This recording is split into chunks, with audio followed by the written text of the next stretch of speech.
for that. Ain't nobody got time for that. Ain't nobody got time for that. Ain't nobody got time for that. Ain't nobody got time. Ain't nobody got time. Ain't nobody got time for that. He's got your number now. I saw everything. He knows just what you've done. I think it's supper time. Come on. Think about all those offers. Come on. Your future with all grass. Come on. Ain't no time to turn squeamish. Come on. I swear on all my spores, when he's gone, the world will be yours. Yours. Yeah.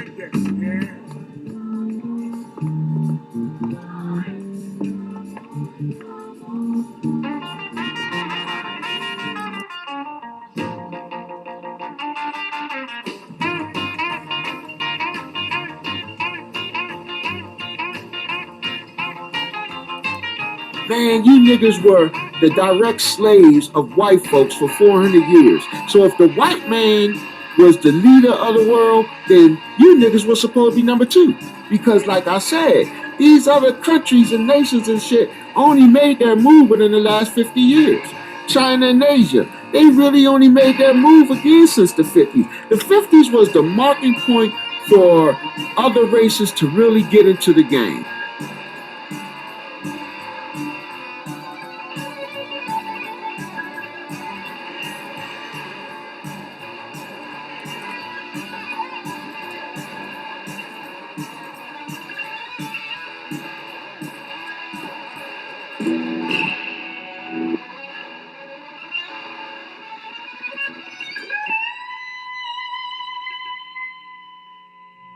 That the reporters and journalists that work for those news affiliates, okay, are thinking one uniform mindset. All right, uniform. Beware of the uniformity. All right, that's here because uniform means one mind. All right, uni means one. Okay, the prefix uni, one. All right. Form, uniform, okay? They are one set, one mind, one consciousness. You know what I mean? They are board, a collective. They are agents, like in the Matrix, okay? They are uniform. And that's the purpose of a uniform, okay? That's part of what I call the brainwash construct. Now, in brainwashing, the construct is pretty much the same by talking about gangs on the street, where you're talking about fraternities or sororities, whether you're talking about Freemasonry, okay? Whether you're talking about the military, any branch of military. The first thing in brainwashing is the shame process, the humiliation process. I'll give you an example. In sorority and fraternity, they make you crawl around like dogs. They, walk you around on leashes in front of the campus.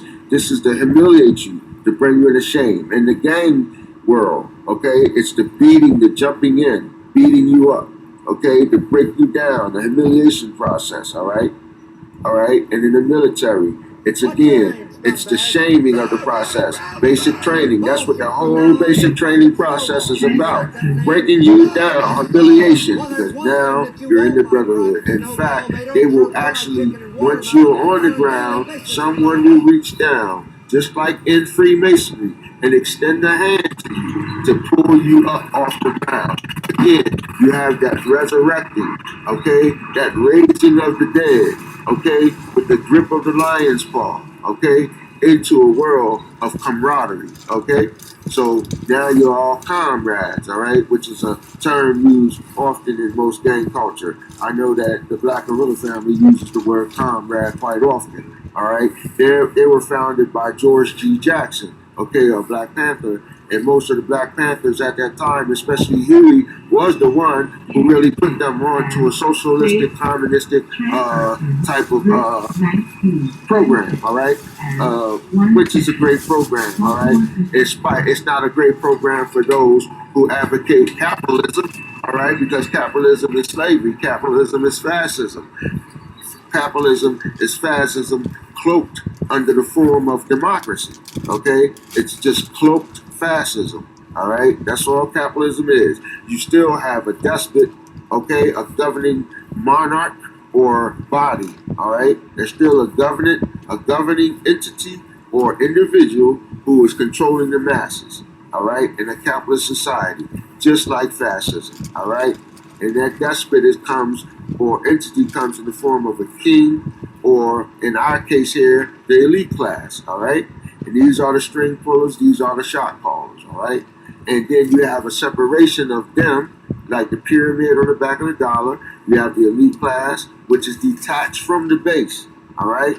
It's the pinnacle, but there's always going to be a detachment from the base, okay? That means we have to reach down to bring you up. You can't just not automatically ascend into our group, okay? You can't ask to be in the group. We call for you, all right? We extend you, we bring you up. You don't, you know what I mean? You don't campaign for us, you know what I'm saying?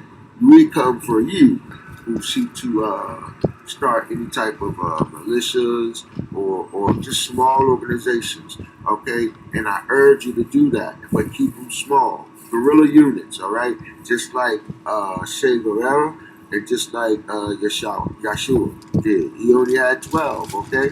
He had 12, all right? And, you know, you have to be real the process of choosing and right, that they pretty much try to tell me, yo, you can't, you know, because I got tattoos all over me. You know what I mean? I wasn't no red rag hanging on my pocket shit. My motherfucking body told my story, told you that I was Don Moo. You understand what I'm saying? So I wasn't running around with no flags hanging on my pocket. It's all on my face. Okay?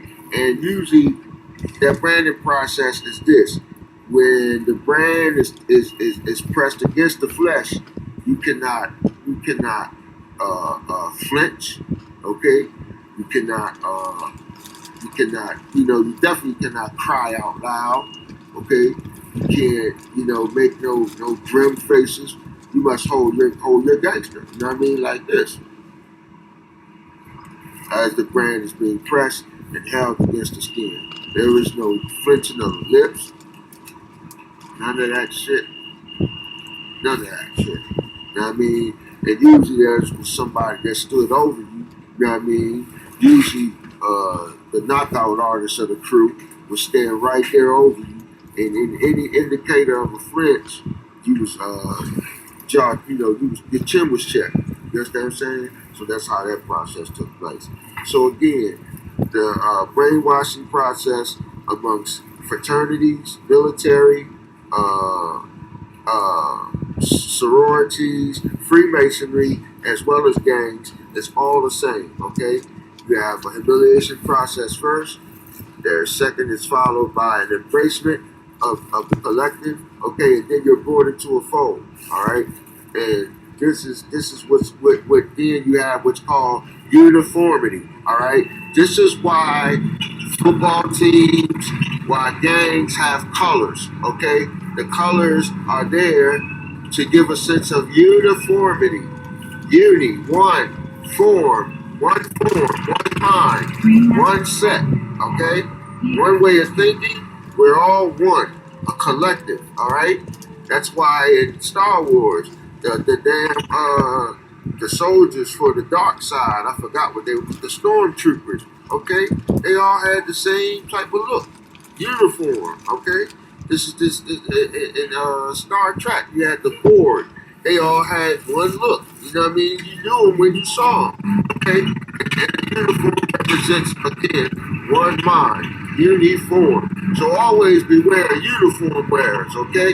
Because usually, if you're not a fellow member of that particular uniform in which you're engaging, then there is no need really for bargaining, because bargaining ain't gonna get you nowhere. So again, police are uniform wearers. They are of one mind, uniform, one mind. Okay, so negotiating with him and all that bullshit and pumping out to him ain't gonna get you nowhere. So you might as well be a motherfucking man and stand the fuck up against him. Alright, this brother Elihu ill, peace.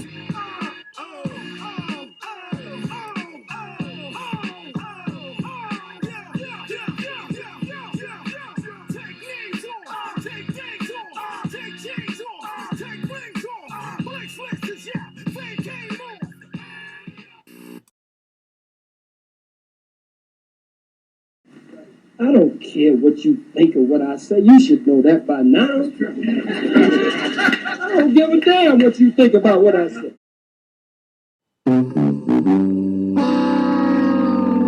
What's your name, scumbag? Sir, Private Brown, sir! Bullshit. From now on, you're Private Snowball. Do you like that name? Yes, sir! Well, there's one thing that you won't like, Private Snowball. They don't serve fried chicken and watermelon on a daily basis in my vessel.